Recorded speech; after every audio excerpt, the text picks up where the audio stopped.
Hi, Year 6, it's Mrs. Withers here with Chapter 4 of Orphans of the Tide. Um, Chapter 4, The Whale Lords. Ellie had been out whaling ships before, and had seen the city from afar. It looked like a spear tip, rising sharply to the sky, grey-black against the horizon. She tried not to think about how impossibly steep it was as she raced up alleyways that were almost vertical, her chest tight from running, her throat sick with phlegm. She hurried past a line of gossiping schoolchildren. "Did you hear? Did you hear?" one girl cried, her voice a mix of excitement and terror. "They found it! They found the vessel!" The words raked at Ellie's stomach as she clattered up a metal staircase. Foolishly, she glanced over the railing, her legs weakening as she saw the city spiralling in all directions beneath her. 10,000 slate rooftops, growing greener with moss and whiter with gull droppings as they got nearer the sea. An army of statues clung to them, grey angels and animals, their faces pocked by centuries of wind, rain and sea spray. It was sometimes joked that there were as many statues in the city as there were people. Far below, Ellie could see the Warrens, a maze of narrow winding streets where hundreds of fishermen had once lived in a hive of snugly packed houses, until the enemy had burned down the entire district. Ellie staggered up the stairs, along a final street and into St.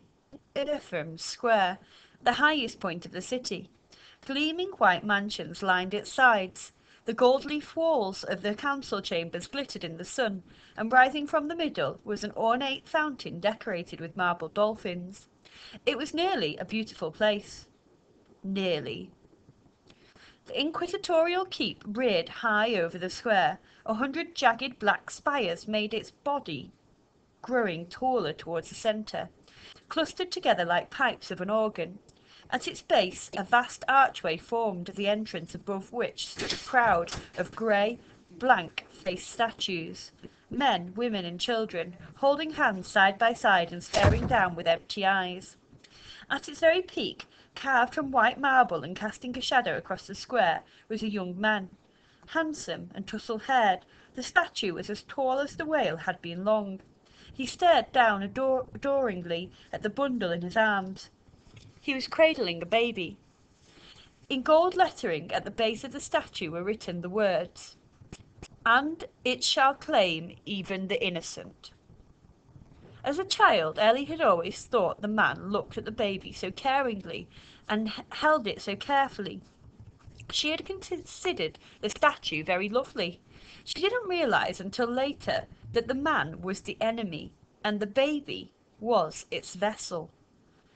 She hurried up the steps of the keep towards the double doors.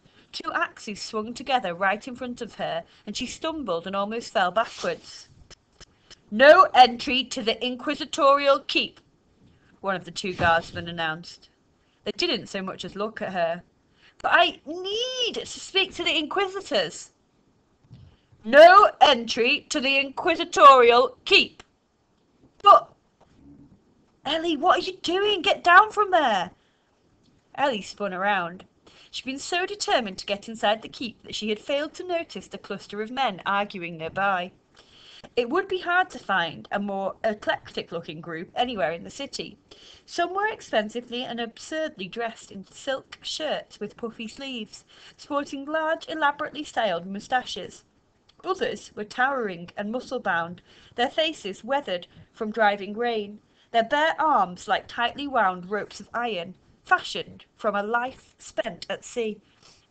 Some were dressed in vests, others animal furs.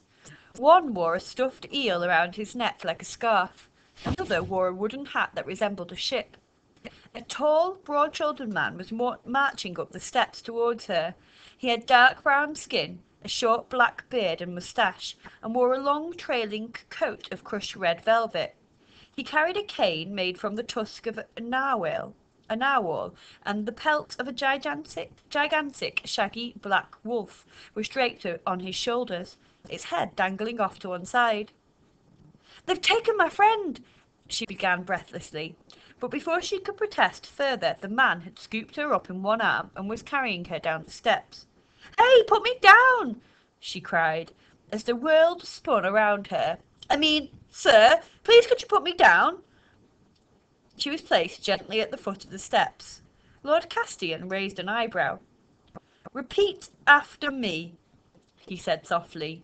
He's not your friend. Fine, Ellie admitted. He's not, but they're making a huge mistake. He's not the vessel. Castian glanced at the keep, then put a finger to his lips. Ellie, he is the vessel. Until the Inquisition say otherwise, and until they do, he's not your friend, and never was. All right? You never even saw the wretch. But I did, Ellie said. I rescued him from the whale, and he couldn't breathe, so I... Ellie, said Castian, kneeling down so that their eyes were level. The Inquisitors will ask him the questions and perform the tests. If he is proved to be the vessel, he'll be burned alive, right here in this square, and anyone who helped him will be imprisoned, or worse. So, please, promise me you won't get involved. Ellie was shocked by his seriousness. Castian was normally such a kind man, quick to joke and laugh. I won't, she lied, after some hesitation. From his finger, Castian removed one of his many rings to show her. This one was silver and had a little emblem of a spanner on it, her mother's personal symbol. I couldn't live with myself if anything happened to you, he said. The enemy hasn't taken a vessel in more than 20 years. You don't know what it's like when that thing is at large. Distrust seeps through the streets. Friends turn on friends. The city is about to become a different place. Castian gave her a long stare, and she nodded uncomfortably. Is now really the time to be befriending street urchins, Castian, said a snide voice. The other whale lords had paused in their arguing, and the one with the model ship on his head was staring at Ellie disdainfully. Castian sighed and pushed himself upright on his cane. He had lost his left leg as a young man, bitten off by a shark, or so the rumours went. Ellie's mother had built him a mechanical leg and foot, which clicked like clockwork when he walked. Show some respect, Archer, Castian said. This is Hannah Lancaster's daughter. She's been fixing your harpoon guns for about 2 years. That must be why they keep breaking, said Lord Archer. The damn things miss most of the time. She's not a patch on her mother, clearly. Ellie felt her cheeks go hot. She shuffled behind Castian, holding the sleeve of his coat. Castian squeezed her arm. That's funny, he told Archer lightly. They never miss when I'm using them. We were discussing an important matter when you rushed off, said Archer. Or weren't you listening? My most sincere apologies, said Castian. It's just difficult to take someone seriously when he's wearing a ship on his head. Archer's lips curled. There was a bang, and they all turned towards the inquisitorial keep.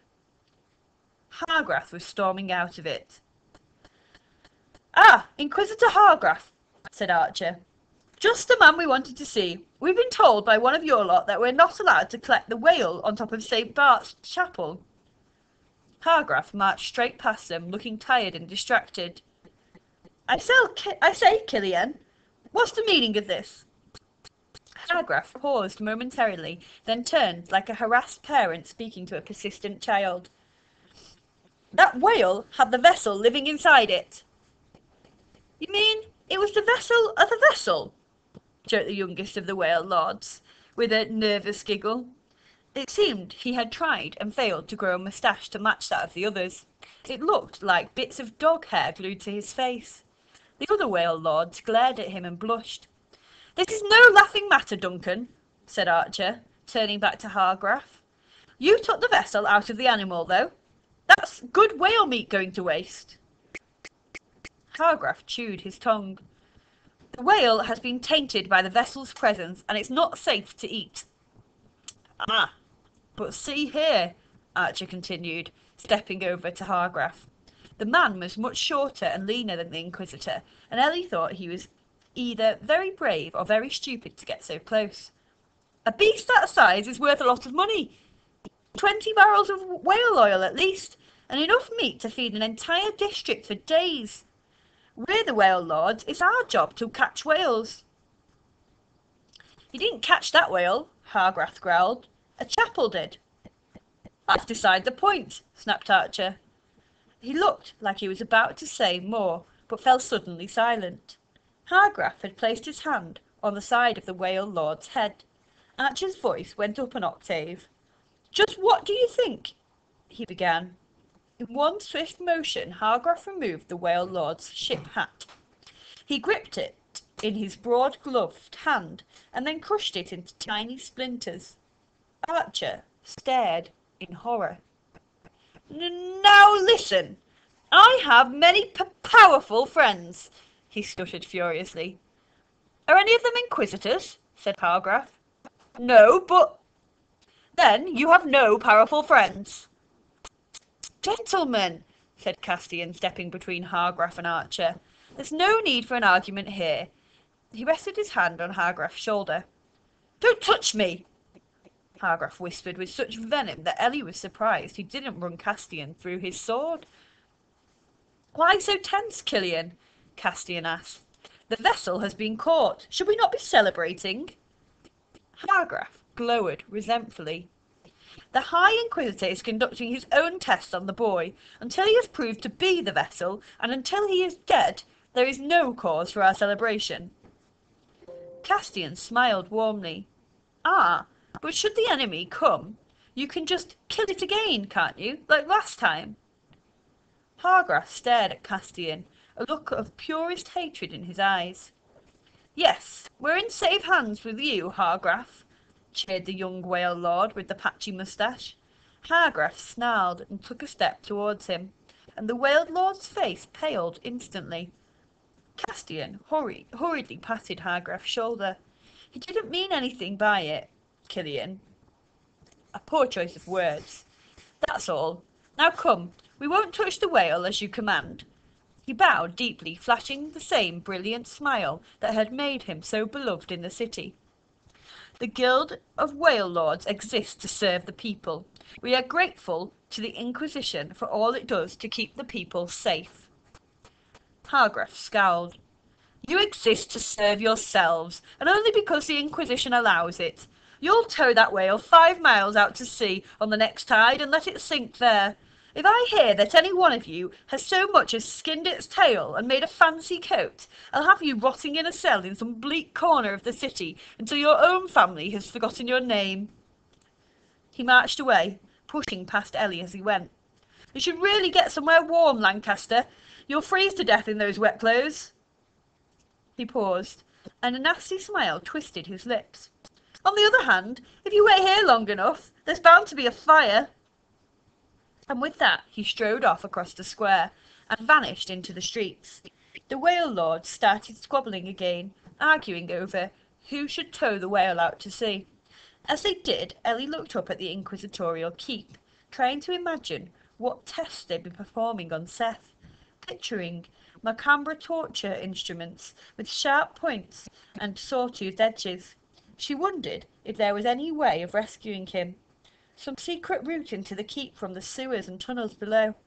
She would have to consult the architectural drawings in her library, she decided, slipping quietly away while Castian was distracted. But Finn was waiting for her in the corner, wearing that pretty angelic smile she hated so much.